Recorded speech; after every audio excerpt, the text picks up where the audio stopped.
खासदार संसदरत्न सुप्रियाताई सुळे यांनी आपली पांडुरंगावर श्रद्धा आहे, पण मी मांसाहार करते, माझ्या गळ्यात माळ नाही, असं सांगून जाहीरपणे कबुली दिली. सुप्रियाताईंनी हे सत्य बोलल्या, धाडसाने हे सांगितलं, त्याबद्दल त्यांचं कौतुक आहे, अभिनंदन करावं असं वाटतं.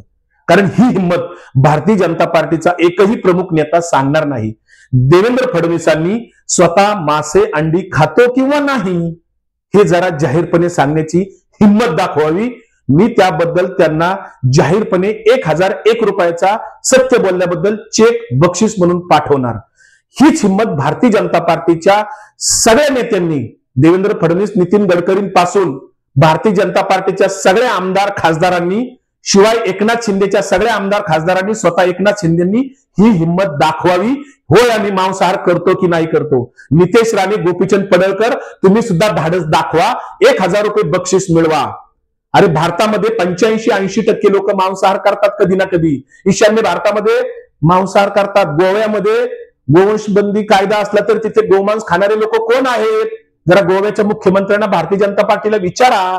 त्याचबरोबर यज्ञ संस्कृतीमध्ये, धार्मिक संस्कृतीमध्ये, वैदिक परंपरेमध्ये, वैदिक काळामध्ये गाय, बैल, घोडा याचं बलिदान, पशुदान कोण करत होतं? आणि ते गोमांस खाणारे ब्राह्मण होते.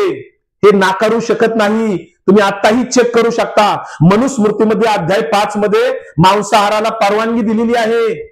मनुस्मृती जाळणार का तुम्ही? जे कोणी सुप्रियाताईंना ट्रोलिंग करतायत, टीका करतायत, अश्लाघ्य बोलतायत, या ढोंगी लोकांना माझा जाहीर सवाल आहे. काल श्रावण संपला, आज आखाड सुरू झाला. आज सगळे हॉटेल तुडुंब भरणार आहेत. महाराष्ट्रामधली सगळ्या हायवेची मांसाहारी हॉटेल तुडुंब भरतील. तिथे मांसाहार करणारे लोक कोण असतील? जरा चेक काढा, फोटो काढा. आणि पुण्यामध्ये सदाशिवपेठ, नारायणपेठेमध्ये सर्वाधिक नॉनव्हेजची चांगली दर्जेदार हॉटेल कोण आहेत? तिथे खायला जाणारे कोण आहेत? हे पण जरा पुण्यातल्या भारतीय जनता पार्टीच्या लोकांनी सांगावं.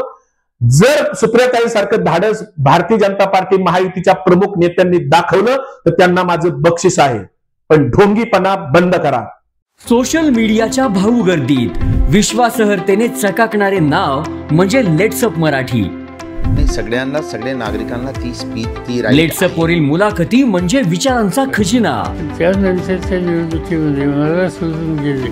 बातम्या केवळ वस्तुस्थिती सांगणाऱ्या, न प्रोपगंडा, फक्त जनतेचा अजेंडा.